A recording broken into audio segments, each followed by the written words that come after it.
What's up everyone, back for another beer review, and today I will be reviewing a beer from the Witch's Hat Brewing Company, and they're out of South Lyon, Michigan, and this is their Night Fury, and this is the Nothing But Nibs variant. So on the label, they call this an Imperial Stout brewed with molasses and lactose, and then aged in bourbon barrels with cocoa nibs from Mindo Chocolate Makers added. Comes in at 13.5% alcohol by volume. No IBUs listed, and at the time of review, I don't know exactly how old this beer is, but it was from the March release, which I believe was the middle of the month, so you're probably looking at somewhere just under 4 months old. And I want to give a huge thanks and shout out to a good friend of mine and viewer of the channel, Jeff, aka NoJinx, for hooking me up with this one. He actually sent this one along with 2 other variants that I'm going to enjoy reviewing all of them, and I will post a link in the description box to the beer mail unboxing video I did of all the goodies he hooked me up with, so thank you very much, Jeff. I do appreciate it. He was only going to send me one, and he was like, oh, I'll send you one of them, and then he ended up sending 3, because that's the type of dude Jeff is.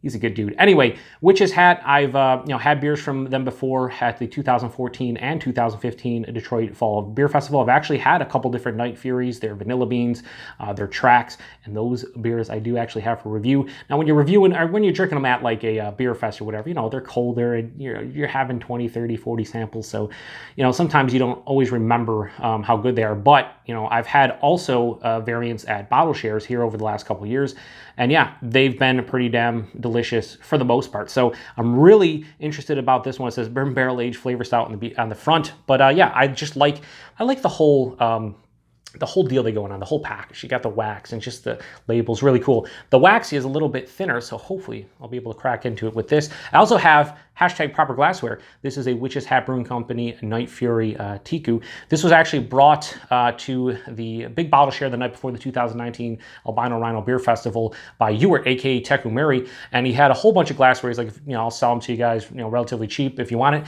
And my buddy Chris over at Off the 10th, fellow beer tuber, really good friend of mine, he actually grabbed this one because it was one of the few Tekus that Ewart had, and I was like, dude, I have 3 Night Fury beers. I want the proper glassware. So he ended up giving this to me, and I'm going to hook him up with an other half Teku, whatever you want to say it, when I go to the brewery in the very near future. So thank you to Chris and Ewart for hooking me up with this glass. Awesome. Anyway, let's see if I can crack it open with just this. Yeah, so this is the wax that I love. I mean, it looks cool, but it's also not super, super thick. So anyway, let's give this a proper pour into #proper glassware. Yeah, it's pouring out like motor oil. That's what I'm talking about. Just pour it in there about like that. I don't want to get too crazy here, you know what I mean? You guys know what I mean? Anyway, that looks awesome. So let me give a quick swirl here. So that is basically pitch black. It's going to look pitch black on camera. It looks pitch black in person. Had about a half finger of this really dark brown looking head, very creamy looking, almost like a hot chocolate type of head. Tons of alcohol legs at 13.5%. You kind of expect that, or at least I do. Anyway, it looks awesome. Let's get a nose on it. Wow. The barrel's there, but it's not super in your face. I'm getting a little bit of vanilla from the barrel. A little bit of oakiness, but there's so much chocolate here.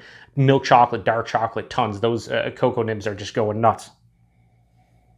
They brew it with molasses and lactose, so maybe that's why I'm getting a little bit more of the vanilla as opposed to just straight on barrel, because the vanilla is pretty big in this one. Yeah, molasses, brown sugar, molasses, really deep, decadent sugar components to this one. Caramelized sugar. A little bit of roastiness, almost a char-like component to it from the barrel. It, for 13.5%, it doesn't smell overly boozy. The barrel on this one, I would say, is relatively mild on the nose. It's there, it's noticeable, but it is not the predominant note. That would be the chocolate, I would say, and the vanilla, pretty much intertwining. Yeah, oh. Now I just got like a little bigger blast of like brown sugar to the nose. It smells like it's going to be sweeter. There's no bitterness to speak of, really. Maybe outside of that like roasty char component, there's not much kind of knocking down the sweetness on this one for me. But man, does that smell? It smells rich, like I said, rich and decadent and almost desserty, but not like over the top desserty. It just has like what you would expect from this beer, honestly. With those ingredients, with the percentage and it being in a barrel and everything, I think it's appropriate. So it smells pretty delicious. I do have a little bit of condensation on the glass. This has been out of the fridge for well over an hour. This is room temperature. It's like 70 down here. It's probably 65, 70, somewhere in that range. So anyway, let's get into it. Cheers, everybody, and thanks again, Jeff.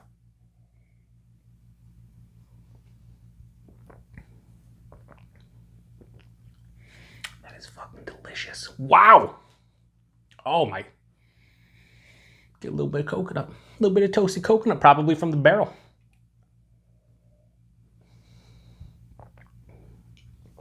First, without question, that coconut is what I just love and enjoy. But the body and mouthfeel on this one, holy Christ, is it great. The body is like medium full body. It's not super thin or anything. It's not even a touch thin. All right, let me say this. For 13.5%, maybe it's a touch thin. It's like medium full body. But it's great because the mouthfeel is fantastic. The mouthfeel, it is so soft, smooth, and creamy. There is carbonation, but it's like superseded from the creaminess to this one. Yeah. Body and mouthfeel on this one are fucking dynamite. This is dynamite. The taste, though, is fantastic as well. Toasted coconut, definitely get it. It has to be from the barrels. There is no coconut in here. So I get a toasted coconut. I get a big sweet, like quality milk chocolate. This is not Hershey's milk chocolate. This is not Hershey's Special Dark. Listen, I love Hershey's.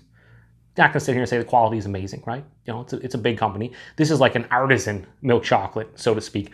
It's almost like the chocolate character is like creamy from the mouthfeel. It just blends together so beautifully. Passes through the palate.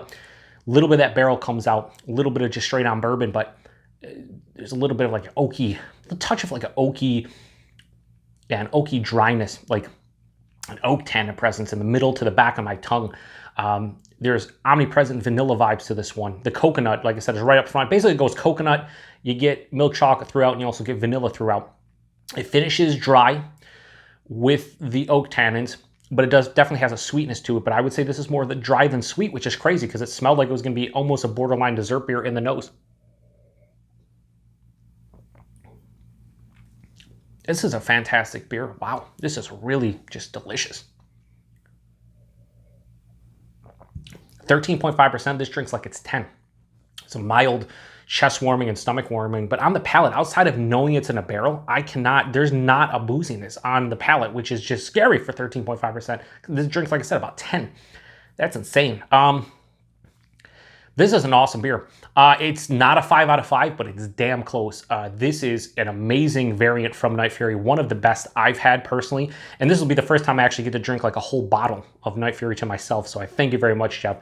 So rating on the Night Fury Nothing But Nibs variant, high 4.75 out of 5. I'm going to go 4.8 out of 5. Fucking delicious. You know what? 4.85. I don't know.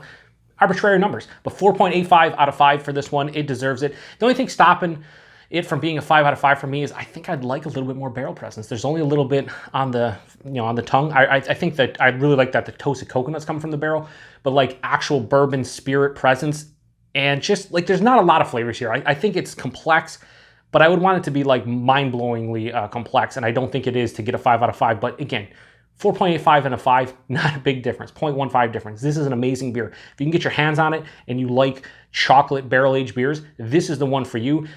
Price on this one, Jeff, let me know what you paid for it. I'd imagine, probably $7, $8 a bottle at the very least, maybe even 10.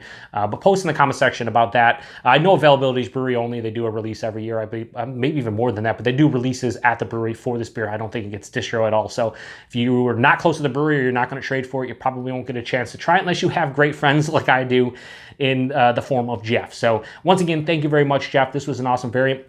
I have the vanilla bean version to review and their tracks, which is like peanut butter and coconut and all kinds of crazy shit. So it's going to be hard pressed for those to be better than this. This kind of came out of left field. The reason I'm reviewing it at the first of the three is because I'm like, all right, cocoa nibs and barrel age, right? Like, whatever. No, I mean, this is amazing. Also, I just want to mention molasses and lactose, as they mentioned. That lactose, now I'm thinking about that, is just the creaminess on the palate, and more of the vanilla note, I think, is probably from the lactose than anything else.